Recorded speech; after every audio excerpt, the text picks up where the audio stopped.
Well, my mother grew up in Kansas City and decided she liked to play tennis and found a coach, Carl Meyer, who started to help her. My grandmother was such an amazing role model in that, because you could tell for her from such a young age how dedicated she was. I mean, she grew up when tennis in Kansas City was only, a summer sport, and she had to travel everywhere to play in her tournaments and leave her family. She just was really a woman of the future. And she just immersed herself in tennis, and that was her love.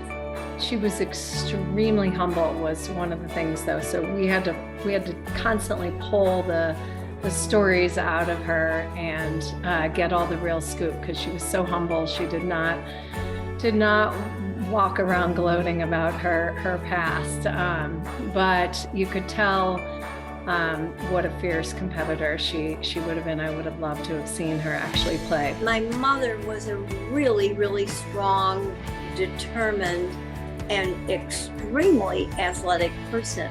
So by the time she had finished her first year with Carl Meyer, the second year she played, she ended up being the number 2 ranked junior in the country.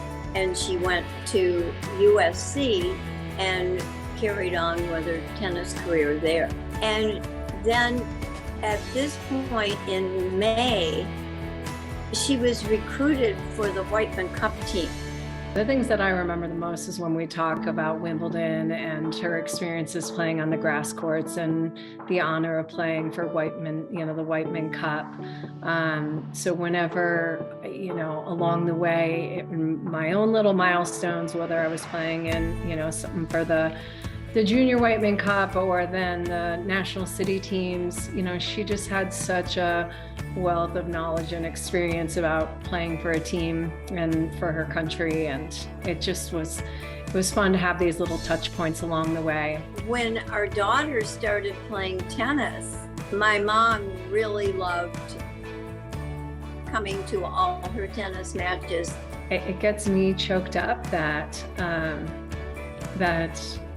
had such an amazing role model and support, and I know that I was really, really lucky to have her in my corner. I just think it's exciting that someone's still talking about it and recognizing her, and I think that women in general have come into their own, and I think that Mother was a trailblazer, and she would be proud to know that she was one of the first. I think of so many women in this world that have paved the way for girls in sports, and my grandmother being one of them. This is back in 1929. That's just incredible. And I'm just so proud that she's being recognized for her accomplishments, and I'm really grateful for the USTA Missouri Valley to recognize her.